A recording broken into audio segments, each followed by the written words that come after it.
Let's talk women, and it's been over 100 hours already since Asantewaa kicked off her daring attempt at midnight on Christmas Eve, aiming to sing continuously to break the Guinness World Record for the longest singing marathon by an individual currently being held by an Indian, Sonal Wangme, who sang for 105 hours in 2012.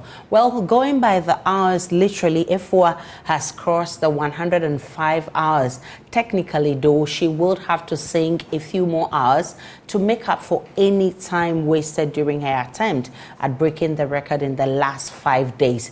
Prominent characteristic of the support she's received so far is the show of love from women of all spheres of life, both public and private.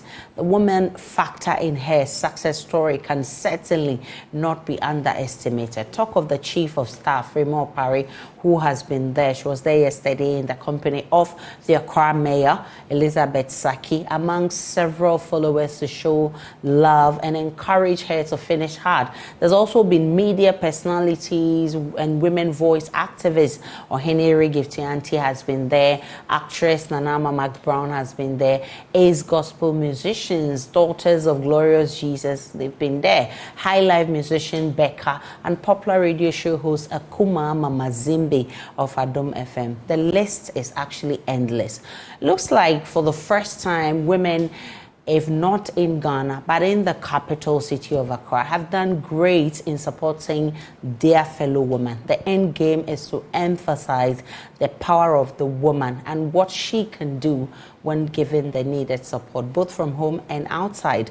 How has this contributed to Afua's performance? Is it anything to consider and push more for such in future? I've been joined by two strong ladies via Zoom. They are, in their own way, they've advocated over the period for the cause of the Ghanaian woman. Madam Dinah Hobson is Ace gospel musician and board member for Gamura, and Shamima Muslim is a founder and convener of Alliance for Women in Media Africa. I'm very excited to have both of you on the news this morning. Let me start with you, Shamima. What's your own assessment of Afua's performance so far? Kindly unmute for me. Right. Good morning to you, my sister Aisha, and good morning to my big sister Diana. I thought you would have started from Auntie Diana because she's the singer, right? So she perhaps more than me would know what it takes for Afua to be doing what she's doing. But I'm happy to be here and to be part of this very wonderful conversation. So for me, I think that it's more than a story, and I think that what Afua is trying to communicate is actually greater than just a desire or maybe a wish, or as some people would say, it's to break records. I think she's trying to tell us a story, and sometimes the best way to tell a story is to show the story. And I mean, for 4 days singing non-stop, and the exhaustion, and you know, the commentaries that are coming from left, right, and center, it just shows that when a community is behind someone, especially a woman, and when a woman makes up her mind to do something, and she has the support of her community, she can actually literally move mountains. And for me, her story, especially at the end of the year, when many women-owned businesses have seen a lot of tensions and stress as a result of the harsh economic conditions, where the mental health of many women who are breadwinners for their families has been affected tremendously by the hardships of this year, where many families are under severe stress because of the difficulties. Afua comes in to show us that, wait, woman, wake up. You are born resilient. You are born to overcome. You are a pace setter. You are a life giver. And so you have life and you have light inside of you. All you need to do at any point in time is to find that light, and it will always, almost always lead you out of the darkness, the doldrums, wherever you find yourself. Your internal light, if you commune with it, would always lead you out of any situation. And so for me, I am so inspired that it is coming at the end of this year when people are making resolutions and people are looking back to see how far they have come, where there will be despondency, where there will be sadness, disappointments, because many plans have gone awry as a result of all kinds of unforeseen circumstances. And yet here is this young lady telling us that all is not lost, that once you put your mind to it, you can overcome. And you would end up even giving life to so many people. I mean, just look at the numbers of people who have come up. And for me personally, I just want to say this: when I'm deeply in tune with something someone is doing, what I do in my quiet corner is to deeply support that person from the bottom of my heart with my energy. So you will see that I will not make any posts, but God knows what I am praying, the prayers I'm praying to support this person. And that is how it has been for me. Every day I go on and I'm checking on her and I'm sending her this energy and I'm sending her this prayers and this support, and I'm saying that she has to do it and she will make it. And she's almost there, isn't it? Definitely. So we just need to back her up with more prayers, with more support. That's my preliminary remarks on Auntie Diana. What's your own assessment of Afua so far? I must commend Shamima for the social inputs there. I think great contributions about her assessment. And I would want to add that, you know, Afua just said, what do I have? What can I do with what I have? She had a good knowledge of Ghanaian music and took the opportunity to make good use of it. Most of the time, people want to have exceptional talent or have something big, but it starts with what you have. And Afua has just used what she has, a good knowledge of Ghanaian music, from gospel to high life to hip life, everything put together. And she has this kind of, I would say, strength, gentle, her energy. Of course, it's not easy for 5 solid days. And yet she has, I would say, used her skill, whatever she has, to maintain the vim. Even while she's going down, she has been still solid and strong. And this also tells us her good habits. You know, we all have various habits. Her habits perhaps have been listening to these songs, singing them, you know, and today it has all paid off. She has made good use of what she has. She didn't go far away. What she has, close, near to her. And I must say kudos, because for these 5 days, she has attempted to break a record that has been lying down for over a decade. And I must say she has done very, very well. I'm exceptionally proud of Afua for her attempt to break, and now she has broken it. So I'm really excited and will say, winner, oh! A winner. So what does her curse to break this record tell you about the power of a woman? Honestly, when God made man, he made man and woman. And the Bible says he made a woman to support the man. Now, the person who needs support and the person coming to support, who is stronger? This tells us that women have something extra that men do not have.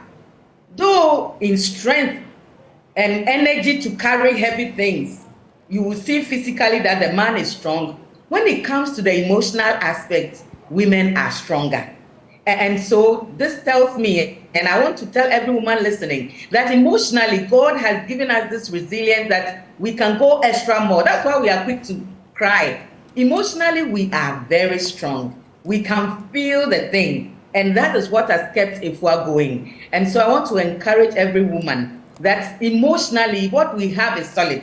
We also have this gift of good organization. I was there on Tuesday, I passed through, and I saw right from the entrance, the security to pack you well, the organization is solid. Every woman likes to organize things, and this also comes to bear. I saw a great teamwork. In the home, the mother is the unifier, gathering everybody together. A mother cooks and makes sure that everybody gets his part. And I believe this also came to bear in the way everything was organized. The health team was there. I met vocal coach Freeman there. And this tells me that she made use of everything she knows should be put together for this to be successful. And whenever man puts all effort together, God always will put his blessings on top. And then also the support from everyone. Honestly, I am very impressed. And the timing was just perfect. You know, the holidays, just like Shamima said, it has been a very tough year. And so to end like this, a challenge that brings us all together, a challenge that unites us through music. You know, all the different songs that Afua was singing, we all have an emotional attachment to the various songs. And so that kept us united. And I must say that for a woman to take this up, the last record was set by a man. And for a woman to take this up, this should tell every woman that we can do it. We can make it. We shouldn't look down upon ourselves. We shouldn't say because we are women. Gone are those days. We have wisdom, we have knowledge, we have understanding. If we put this to use, we would go very, very far. Shamima, earlier you made the point about how strong a woman is. I mean, the fabric, the makeup of a woman is actually how strong a woman is. And that also doesn't mean that women don't break down sometimes. But the most important thing is how many times you wake up from your fall and continue to move and then make the goal your focus. Well, are you really surprised that Afua has been able to come this far? Were you actually expecting that she would get this far? Well, what I knew is that once she started, because, you know, a woman would hardly put herself through what she's putting herself through and put herself in the public arena this way if she hasn't deeply assessed herself and her, her potential to be able to go far. Oftentimes, when women put themselves through, this kind of rigor, you know that there's been some backroom preparation. So for me, my earlier thought was like, wow, this is going to be a Herculean task, but I know that she wouldn't have come to it without deep and sober reflection about her own abilities and some preparation. So I knew that it was good enough to bank on that, that drive, because it takes a lot of self-motivation and drive to come into some of these competitions. So I knew she was in for the long haul, and it will only be a matter of the body. If her body, not the mind, because her mind was obviously set for the end game. So the prayers is that her body would also meet her mind and then ferry her towards the end. As we know now, she has passed the 105-hour mark, but we know she still has a few more hours to go to make up for some other errors, just in case during the assessment, the final assessment of her entry, to ensure that at least she crosses all her I's and all her T's. And so right now I know that she's on adrenaline.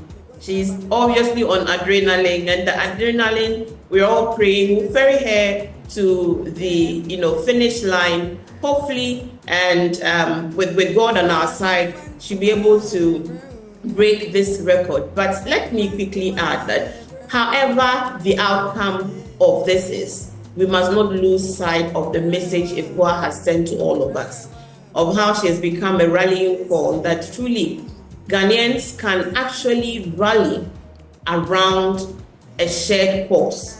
So that is also another lesson we must explore. I was actually coming to that, Shamima, because for some time ago, I mean, you wouldn't have a lot of women supporting another woman doing something wonderful out there. Now the narrative is changing. For you, what is changing this narrative?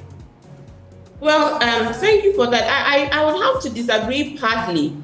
You know, women have always supported women.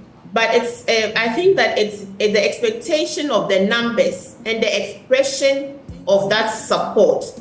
Oftentimes, because of the nature of our environment, even when, you know, women support a certain cause, they don't voice it or they don't show visibility. But we know in conversations, in private conversations, you would hear some of those supports. Yes, I agree that sometimes giving our numbers, if we actually throw all our numbers behind, and it always comes up, especially in politics, okay? It always comes up in politics that you people are saying you are the majority, but and you are calling for women's participation in politics. Why is your majority not always reflecting in the votes? But you forget that women are also part of this deeply patriarchal society who have been socialized, conscientized over centuries, over years, to see women in certain spaces and not in other spaces. We are a product of that same environment.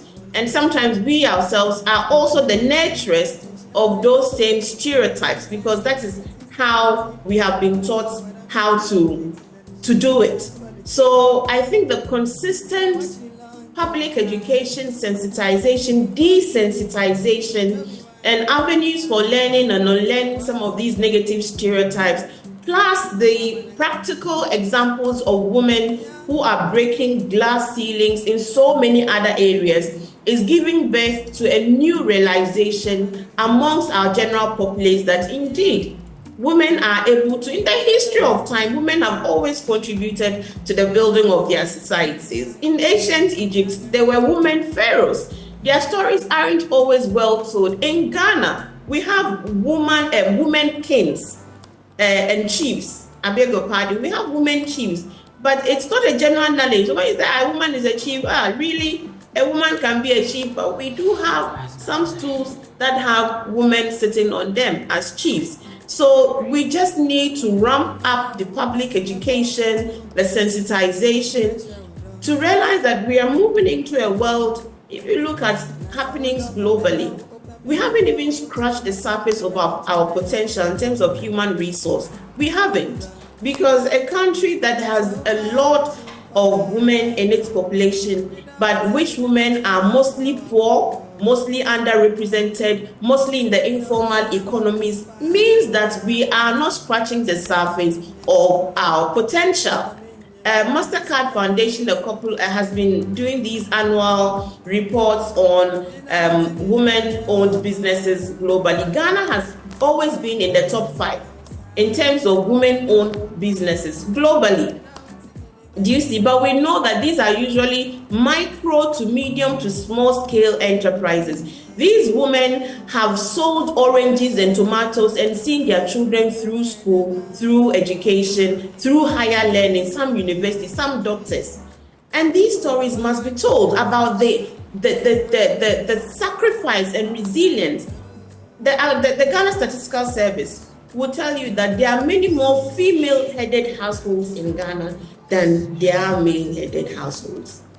You see, so that is also like it is a dissonance when you say that men are the head of homes, and when literally the people who are actually running the homes are the women who are going out to work to bring in income and food to care for the family.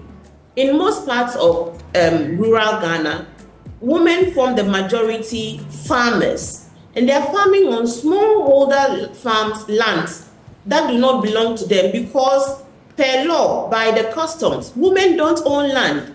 So even though they are the backbone of the farming communities in many of these rural areas, they don't have legal rights to land. They can only access communal land through the permission of chiefs, through male guardians. They are called landless in some parts of Ghana because when you are married and you go to your husband's house, they say you have come from another place. And if your husband is no longer there, they tell you to go back to your father's house. Your father's house is also saying that you don't belong here. You belong to your husband's home. So they have no land. In many inheritance, women will not be given access to this land. Yet we know and we appreciate the tremendous value that women, continue to contribute to the progress of our economy. I am glad that the educational outcomes are increasing. Right now, at the primary level, at the basic level, we have attained equity and parity in terms of women and men being in the educational, boys and girls being in the educational stream. We are hoping that as they move through to upper primary, through to senior high school, and through to the universities and PhDs, we'll be seeing more, increasing numbers of women in those spaces. But at the basic level now, we have attained parity, and that is how affirmative action works. So yeah, we need more education, and this outpour of support from women, men, old and young alike just shows us that when somebody is on to something good, it is easy for people to mobilize support. Also, social media, Aisha, is also been helpful. And for the celebrities, it's also publicity for them. And that is how we are seeing it, because it's history in the making. If you're seen at these spaces, you're also increasing your mileage. So tomorrow nobody will come and say that, but you weren't there. You were missing in action. Also a bit of what is in it for me, for many of the people who have turned out. But for the many average people who don't know, it's just love. Love what this man is doing. Certainly, women have come far, of course. And this actually sends a signal to parliamentarians to actually work on the affirmative action bill to pass it into law. Auntie Diana, let me wrap up with you. Having agreed that Afua has sent a very strong message out there to women that, listen, there's nothing you cannot do if you put yourself to it. There's nothing you cannot do if you have the right support. There's nothing you cannot do with the adequate resources. What do you want to see going forward in terms of women representation in all sectors, especially in decision-making platforms? I would say that women should be given the chance, because it is always, when it comes to leadership, you will realize that you will get like 5 men and 1 woman, or 6 men and then 1 woman, or 2 women. And usually some women themselves will feel, oh, let the men go. But I want we as women, if you stand the chance that you can take that leadership position, don't just say, oh, let the men go. I know that at a time where women get into leadership, that is also the time that our monopoles and all those things come in. And it is sometimes because of that emotional imbalance, you feel, oh, of late, I feel pain. I'm easily tired. So no, we still need to harness ourselves and know that, yes, we should have our times of, these are normal things that will happen, but the men have theirs too. And so we should be able to look beyond and just make sure that we balance the time so that when we need to rest, we take that rest. But we should take on and shouldn't allow some of these physical weaknesses to stop us. To also continue, like Shamima mentioned, there's a lot of stereotyping already in the system, and our traditions and some practices has not been encouraging when it comes to women. But we need to consciously make some changes. We need to consciously make some changes and meet the women halfway. I always say that women, our work usually is like the yeast in producing bread. If you don't add yeast to your bread, you never will get the bread. And yet, the yeast doesn't look attractive. And it's just a little that you put in. And yet it goes everywhere and changes and makes the bread. That is how women are in the society. Our influence and our contribution makes the thing happen. And so I would ask policymakers and in the companies where, yes, there are men, but consciously and intentionally choose the women and give them all the support, and we will see changes. I'm looking forward that in Parliament, it will increase from the 30% to go high. I know a lot of past presidents have made the effort of bringing in more women, but there's still more to be done. And we would want to see that support in every sphere, in every industry, corporate world. When it comes to choosing your leaders, consciously and intentionally choose the women and encourage them. And like I said earlier on, women don't think, oh, because now the hot flashes and I can't dress too long and please, we can still make it. We can make it. If we don't take our place to help in the leadership, there would always be a shortfall because our influence and our contributions comes a long way to help things. If only men do things, you always see that there are some details that are left out because we women are wired to bring out those nitty-gritty, those little details to have the completion. And so I will encourage women to take up the challenge when it comes to a point that you can make it. And don't say just that the men should go. And coming to Afua, I want to say again that it's a great statement he has made for women from Ghana to the whole world. Like I mentioned earlier, the last person to break the record was a man over a decade ago.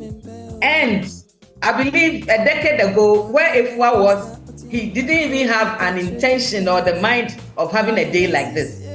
But see, here we are. And so whatever you have, don't look down upon it. No matter how small it is, when there's an opportunity for it to be used, harness it.